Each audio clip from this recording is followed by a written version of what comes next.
Hi guys, it's your girl Luminous Skincare. If you're coming across my video for the first time, hi, I'm Luminous, and on this channel I film about skincare, product reviews, supplement review, DIYs, everything concerning skincare.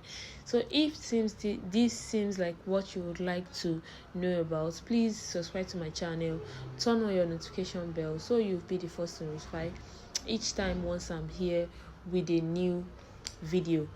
However, I drop a new video every Saturday/Sunday, so you can be rest assured to get a new video every weekend.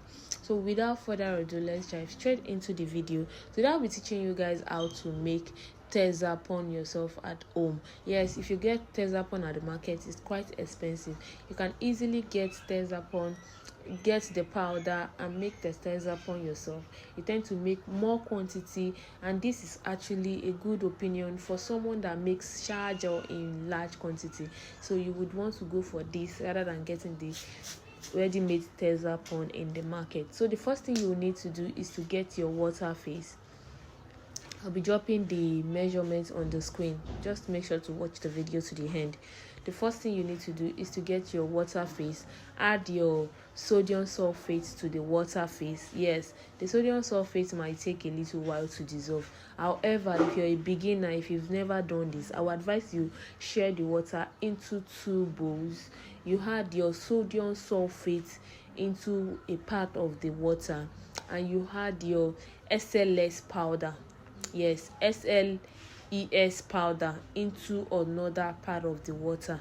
So that is what it is called. When you get to the market, you can just say SLES powder. The liquid is the texapon, and the powder is the SLS powder. So you can get that from the market.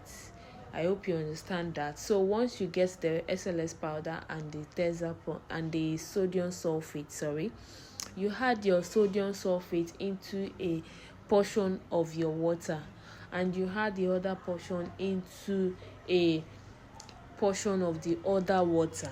So you mix both face together only where they are completely dissolved. I didn't do that in this video. Instead, I added both face into the same water. Yes, it still turned out fine, but it took a longer while. Yes, you might not be this patient if you're doing yours, so I would advise you share it into 2 parts separately. So that's me measuring my SLS powder. So I went ahead and added my SLS powder into the water face, which is the sodium sulfate water that I already have. So I added my SLS powder into it. So I mixed it because it was definitely not going to dissolve immediately.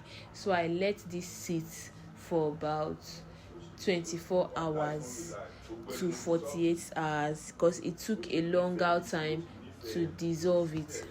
Yes, it took a longer time to dissolve it. However, do not worry about these lumps whenever you're mixing yours. It's definitely going to dissolve, but it's going to take time. So after mixing this, I left it for about 48 hours because I added both faces together. So I let it stay for about 48 hours. Then after 48 hours, this is what I had. You can see how thick and transparent my texapon looks. So this is what you get after mixing just these three ingredients together. You get a clear texapon, yes, a more stable texapon that you can use, and it foams just as well. It foams very well. I hope this video was helpful to someone. If so, please ensure to subscribe to my channel, turn on your notification bell so you'll be the first to be notified whenever I'm here with a new video about skincare. Thanks for watching my video. However, please, if you're a new subscriber, kindly subscribe to my channel, turn on your notification bell so you'll always be notified whenever there's a new upload coming from me. Thanks for watching my video once again. I'll see you guys in my next video. Until next time, see you guys. Bye. Peace.